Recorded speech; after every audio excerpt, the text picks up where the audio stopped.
Right, hopefully this is all first full screen. Can you hear me? I'm going to go yes. Yes, we can hear you, and it is full screen. Thank you. Excellent. Well, thank you for sticking around. I will try to keep within time in order for further questions upon all the other projects. I just want to mention, so this particular project is sort of like a consortium between two kind of groups within the Sheffield region. So we have ourselves within the University of Sheffield, myself, David Miller, and other colleagues, Divya and Boyang. And we also have our partners who focused on or gave us access, I should say, to the additive manufacturing beam machine, which I shall show you in a second. And this talk is really around sort of instrumentation of laser-based additive manufacturing machine and some of the use cases that exist within it, and trying to see if there's a sort of business case to using some of these low-end sensors and low-end edge computing devices to get some value, for example, something like in-process monitoring or in-process control. Right, so on the left is a video. Hopefully it will kick on in a bit and kind of showcase what is laser-based additive manufacturing. To simplify it very quickly, in this case, what it is we feed it up sort of a powder of a material. In this case, steel is what we use, so powdered steel, and a high-intensity beam is used to melt that steel and deposit it on a surface. And we use this to build up, a component or a chunk of metal that we want to build, whatever it may be. It could be an aerospace airfoil or fan blade, for example. It could be whatever. It's recent technology. It's probably, by my mind, been in inception for the last 10 years. And like many manufacturing processes, there is a lot that goes on in terms of trying to maintain its quality.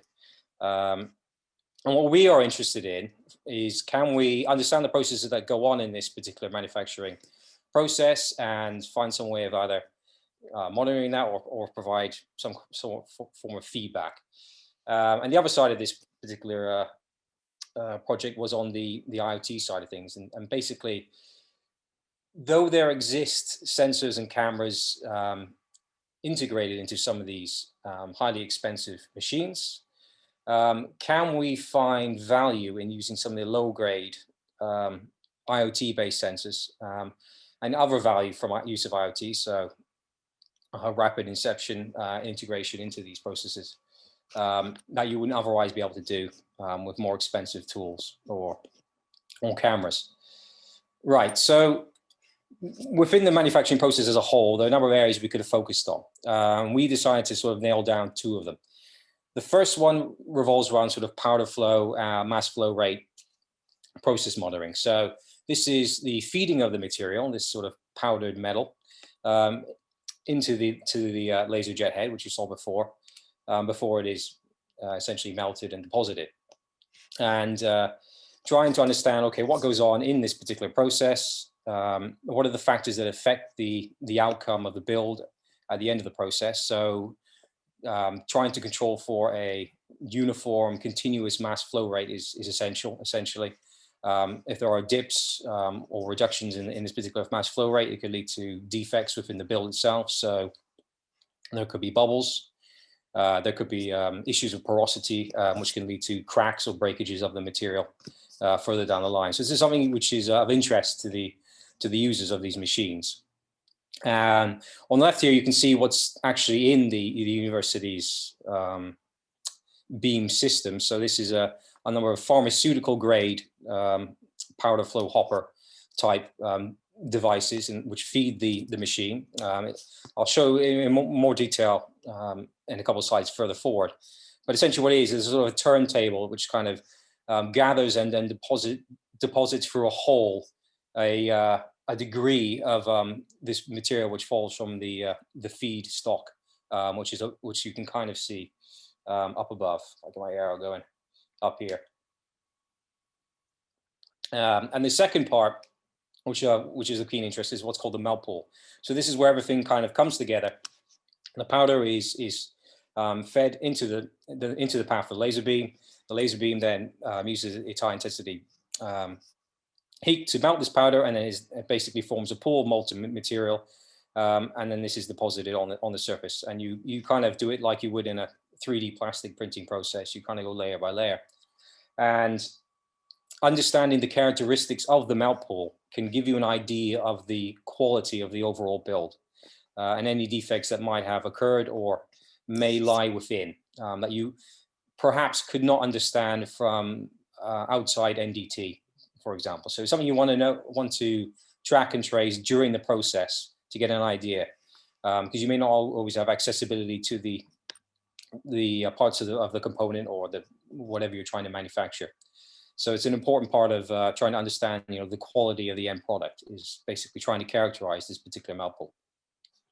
There are also other interesting things that occur when this particular process is ongoing. So there's like what's called sputtering, so ejection of material.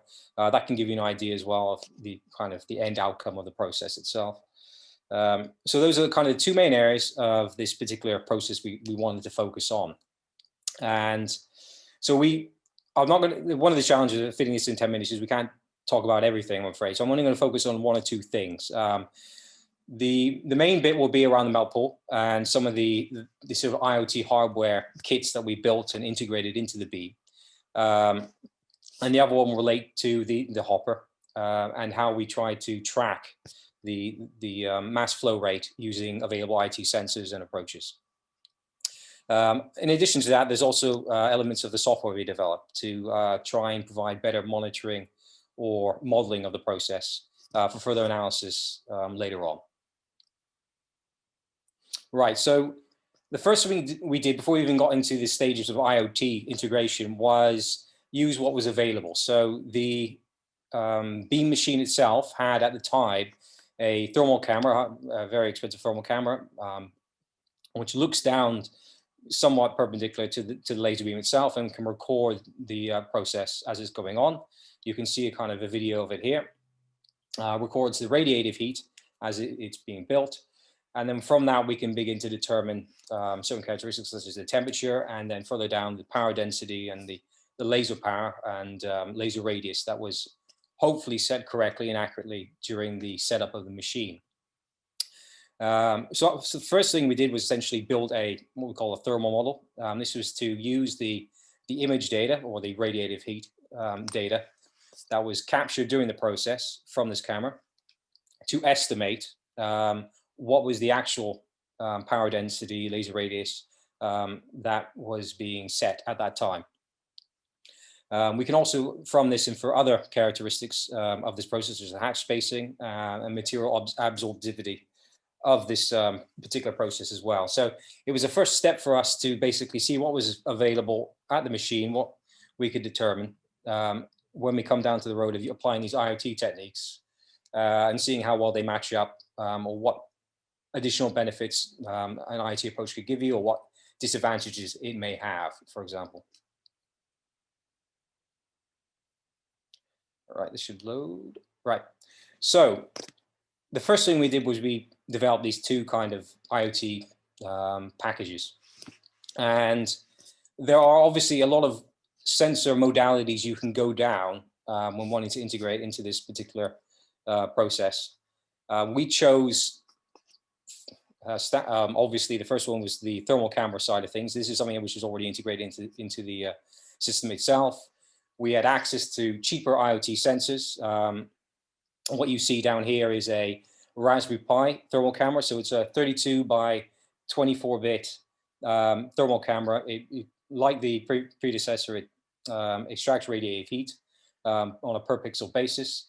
And what we did was we built this sort of enclosed, encapsulated Raspberry Pi setup. We integrated it into the actual the beam machine itself, and then ran a number of experiments to collect data, to basically see how well it could capture what goes on at the time. And you can kind of see two videos here on the left and on the right, the values that are red. And I think this is normalized to make it easier to see. But in this case, we can see the values and the heat distribution of the laser head as it moves left to right. In this particular example, I think it's building a set of lines, a set of 3 lines. We also did another set of experiments doing a more complex arrowhead. The second sort of IoT type sensor we trialed essentially was a whole sensor array. So we didn't sort of think about, okay, can we use acoustic sensors? Can we use vibration sensors? We settled on this one because it was a sort of NDT type approach. It was non-destructive. Our hope was, could we read some kind of Hall effect or magnetic effect during the process, which would tell us something that goes on, provide us information or characterize the process as it was going on, for example. Right, so the first thing we did was analyze the data we got out of it. So we took the captured 32 by 24 pixel data. We used that to get a kind of a global maximum temperature average of that data as it went on throughout the entire process, and see what basically it gave us of that build. And thankfully, we were able to sort of demonstrate that you can essentially capture the build as it goes on, the process as it goes on over time. So you can see in the top right, these are a set of experiments we did. So this is 3 lines. So we have one line here, another line here, and another line here.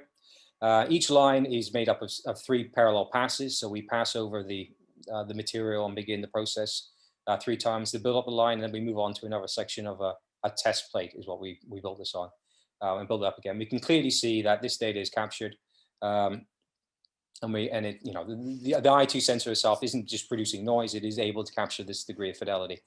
The second one was a more complex arrowhead. So if you imagine what an arrowhead looks like, it involves many passes to get across to fill the shape of a triangle, for example. And we can see that this is captured as well by this particular process of the maximum global temperature.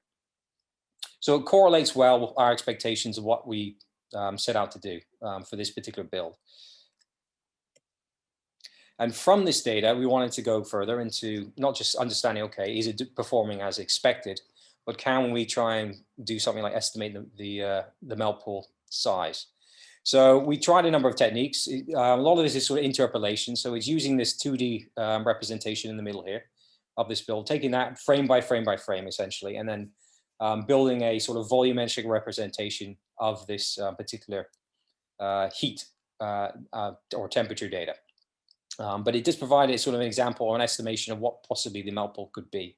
Now, unfortunately, we weren't able to get what we, SEM data to be able to sort of slice up our lines and actually inspect visually what was the surface area of that particular melt pool and kind of correlate.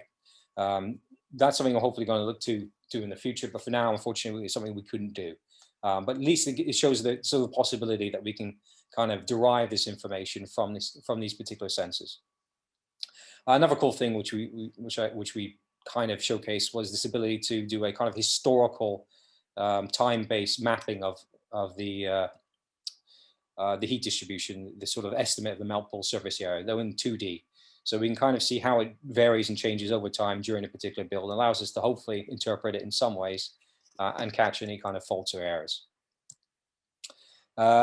This is the whole sensor. It kind of mirrors what we found with the temperature sensor in terms of surprisingly we can capture kind of Hall effect magnetic information, and it does correlate to the build parameters that we set out to do. So this was a set of 3 parallel lines. Each line consists of 25 individual passes, and there are, I can assure you, 25 individual peaks within this particular graph. So we were able to capture that data, and for each of these lines, we get further and further away from the Hall effect sensor. So in this case, the voltage, which is read off the Hall effect IoT sensor, begins to diminish. So it's something we can capture as well, and it correlates well with our original process parameters that we set out, which is about 8.6 seconds, I think, for each pass. The second part of our use case, which we focused on, was, as I said, the mass flow rate. So what they do currently within this particular setup is they have a weight sensor. They run the machine, they have a bucket, and they essentially capture how much material is fed through that system over a duration of time, and then use that to calculate its mass flow rate. So it's in no way ideal, because every time they do it, they essentially have to suit up, get inside, close the environment, clean the environment, measure it, and then go out and repeat. So if they don't get it right first time, it can be a very timely and costly experience. So we wanted to see if we can build our own little IoT sensor device to provide real-time feedback on this process. You can kind of see kind of mock-up inception using a load cell and Raspberry Pi setup. This is something Boyang and Additive created. They were able to get into the lab or the beam machine and test this first round. You can kind of see here, we did it in 3 different settings of the mass flow rate. We were able to demonstrate that, this is a suitable process to, shall we say, replace what was currently there. The goal was originally to integrate it into the actual hopper itself. Unfortunately, COVID happened, so we were shut out from the machine at that point. But in future, that's something I think we will look to see if we can do. So rather than having to be in the actual beam environment, can we have it recording off the hopper in some way? The second approach to trying to track the mass flow rate was the turnstile or turntable element of the hopper. As you can see here, it rotates around. This is the little plastic head. It rotates in a fixed kind of rate, about 6 seconds per revolution, I believe. And if we add using a camera approach, can we track it using this, as I see on the left here, a dot, which we painted on the particular white piece of plastic? Can we track the speed of that dot to measure in some way the mass flow? Unfortunately, this was the same time that COVID happened as well. So we only got as far as building up the software side of things. So you can see some more state-of-the-art algorithms in optical flow tracking and in this case, tracking of the dot and trying to estimate its flow rate or speed, I should say. So that was that side of this particular project. Regarding outputs, conclusions of future work, I know I'm overrun, so I will just say, we managed to build a number of IoT hardware sensors and integrate them into the actual setup, which is, for us very useful because we get a lot of research and data out of it. We do have supporting this research, sort of a 50-page report of what we did, along with additional stuff which I didn't really cover in this talk, such as a lot of machine learning and classification approaches. There was a fantastic GitHub repository which David has created, which covers in more detail, okay, what are the actual requirements in terms of coding language, software needs to integrate some of this in your facility if you were, say, someone doing laser-based additive manufacturing. And in addition, there are a number of software tools that we've also developed to sort of aid in this, either viewing the data that you've collected or doing further analysis. As a conclusion, very quickly to finish off, really, I think it showcases that we can use these sensors as a means of sort of characterizing these processes. I don't think they will be as accurate as you would expect from a 1,000, 2,000 pound camera, but I think it's suitable enough for you to get an idea of, okay, what is going on and can we gain some value out of it? I think you can. There are obviously cost savings to this. I think we'd have to know in more detail the quality of a build and then link that with the data we collect to see, okay, is that cost saving there? But I'll leave it at that because I know I've overrun. So if you have any questions, do feel free to ask. I don't know if we want to merge into the main question section or not, but I'll leave it to you. Thank you very much, Michael. That's very interesting. I think we have, while we're waiting for questions to come in for your talk, you asked a question to Boyang, asking him if he thought about generated data to augment the data set with his machine learning quality prediction. Yeah, so he mentioned he had sort of this lack of data, and I think there was another colleague who presented about how you can use generative models like GANs or something to generate new data from a limited data set to then augment your data set for further training. I was just curious if Boyang had thought about that alternative approach. Thanks, Mike. That's yes. So the colleague for Cambridge have investigated use GAN to generate the data. So they have enough quantity of data and to balance the different category of the data to improve the training process of the machine learning. So that if it is a classification problem and if you have a imbalanced data problem, and that technique actually worked quite well. So the summary use GAN to generate more synthetic data and fit into the deep learning model training process. So they can actually active the training function of the deep learning neural network and can get a better result. So that is one usage of GAN. And the other usage of GAN is, so the manufacturing data, they don't have a structured format. It's not like image. You just a 2D dimension. If it's a flat, if it's a 2D image, and each pixel have a different color. But the manufacturing, they don't have a structured, generalized structure of data. Your scan can generate more. Can adapt the knowledge for different structure of manufacturing data and generate extract the feature and to outcome a generalized unified structure of information that can be used very useful for extract the feature for a wired size, wired type of manufacturing data. Thank you. Thank you.